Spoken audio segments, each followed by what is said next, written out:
It was great to see Matt.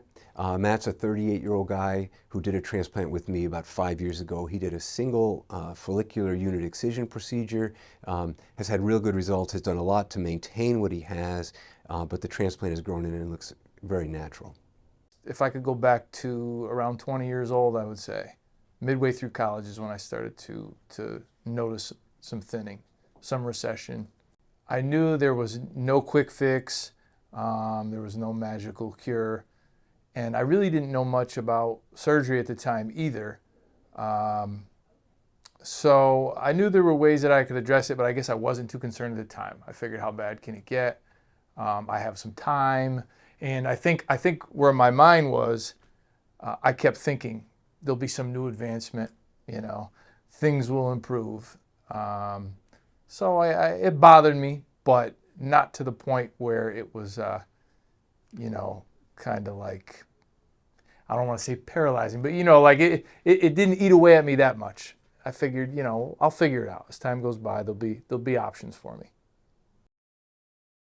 My father had to take a trip to the dermatologist, and I think in the two of their discussion, my father brought up the fact that my son was looking into doing something about his hair loss and passed along Dr. Bowden's information. I reached out after doing a little research and found out that I'd actually get to meet the doctor, which did a lot for me, confidence-wise and comfort level-wise. Scheduled my consultation and things progressed from there. We knew in his mind and in my mind, I knew I wanted the surgery. I was pretty impressed by his initial thoughts were, let's try medication first, see if we can avoid what's like, it's an expensive procedure, and not everybody wants to make that big step. I was certainly anxious, but I was also very excited. Concerned whether or not all that money and all that anticipation would in the direction that I wanted to, would this work out? Minimal pain really the day of surgery, I would say. I mean, it's more uncomfortable than it is painful. Obviously, you're pretty numbed up, so you're not going to feel a lot. It's a long day in the chair. I would say that immediately following any surgery, there's going to be some inflammation, some bruising, that kind of thing, but nothing that if I knew then or if I didn't know before, it wouldn't have drove me away from doing what I did. It didn't take me long after the procedure to appreciate how he really wanted to give a natural look and to have it be as seamless as possible.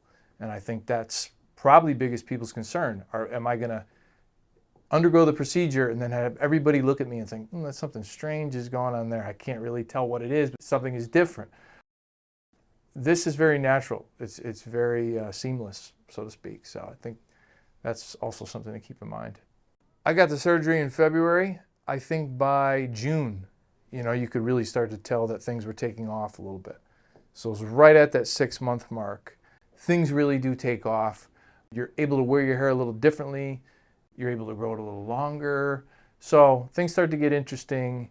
And again, I mean, just as your hair grows, so does your confidence. Matt was on the show The Bachelorette 5 seasons ago, and he described to me befriending the other guys on the show, and they would hang out when they weren't on the set, and they would work out together and give each other a hard time.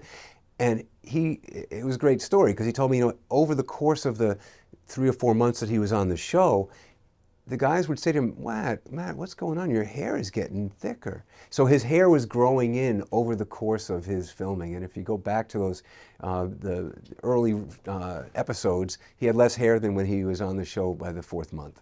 That is tough to watch back when you see yourself and social media is doesn't always have the kindest things to say. So I think I was kicking myself because I just wish I would have done it even 6 months sooner. Did people notice? That's a hard question to answer because do you really want people to notice?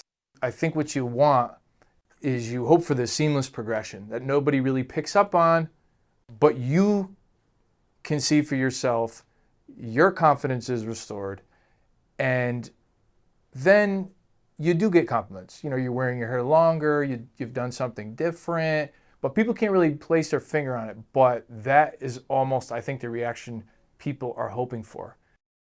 And I would just probably outline my experience because it's been a good one. Here's what I did to start. Here's what I continue to do. And then right in the middle of that, I went and saw a guy in Wethersfield. I went and saw Dr. Bowden. And I sat down with him. We explored all the possibilities. And that began what was a great experience for me. I want to say for 90% of people, it's going to pay off in a major way. I can't see you not making that investment and looking back and saying it wasn't worthwhile.